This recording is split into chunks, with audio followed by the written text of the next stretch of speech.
dah tukar rim mahal-mahal, cantik-cantik, tapi pakai nut original, janganlah bro. Okay guys, sebenarnya kita tukar rim kena tukar nut original tau. Sebab kenapa? Sebab nut original dia besar sangat. Kalau kita nanti pakai bolt ikat, takut nanti dia calahkan tepi rim ni. Nanti tak cantik lah. Dah bayar rim baru-baru tapi nanti calahkan tepi. So sebenarnya banyak rim aftermarket yang kita boleh pilih. Okay, contoh yang depan 4 sini semua nut original daripada Jepun lah. Okay, kita boleh nampak.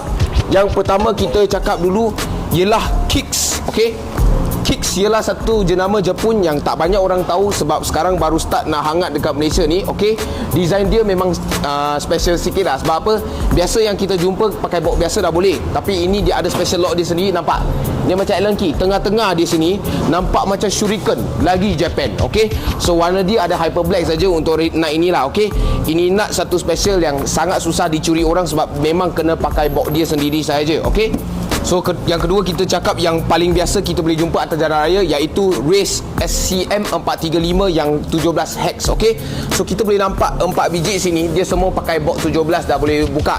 Tetapi ada satu lagi biji yang special, box dia pun ada bagi juga special box lah. Ini yang sangat-sangat susah dibuka sebab memang Japan untuk Japan saja. Kalau yang biasa-biasa korang tengok yang tiruan tu kan, dia tak dapat nak yang buka yang ni, tapi yang tiruan boleh buka tiruan. Okey, take note memang tiruan boleh buka tiruan. So tak berapa special sangat. Yang Japan memang special, tak dapat nak buka. Okey, so ini yang biasa besi dia berat sikit.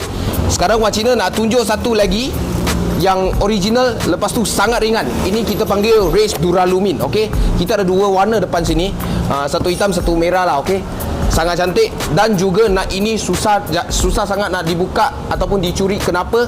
Sebab kita boleh nampak nut dia sini kan, dia ada satu line yang kosong. Okey, dia memang boleh pakai sahaja nut yang dibekalkan dalam kotak ini untuk buka nut ini. Nut lain memang tak dapat nak buka. Okey, kalau buka pun sangat susah sebab dia duralumin, dia punya nut alloy. So ini kalau patah, susah lah, sangat susah. Okey, kalau nak curi memang tak dapat lah. Harga diorang memang keras sikit. Sebab apa? Racing nuts ataupun nut original memang harga dia sangat tinggi sikit. Okey, yang ini dalam 900 lebih, yang ini 400 lebih, yang ni pun 500 lebih. So kalau korang nak tahu harga yang sebenarnya, boleh datang cari kita orang. Okey, dan juga ini saja video kali ini kita nak tunjuk sikit nut yang kecil ini. Okey, sepatutnya kalau kita tukar sport rim original memang kena tukar. Kita tukar yang racing nut ataupun sport nut lah, nut yang lain lah.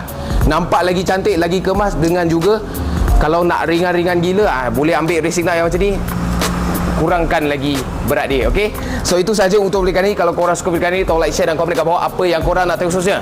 Macam biasa, cari rim atau cari nut guys, cari Wan Cina. Thank you guys.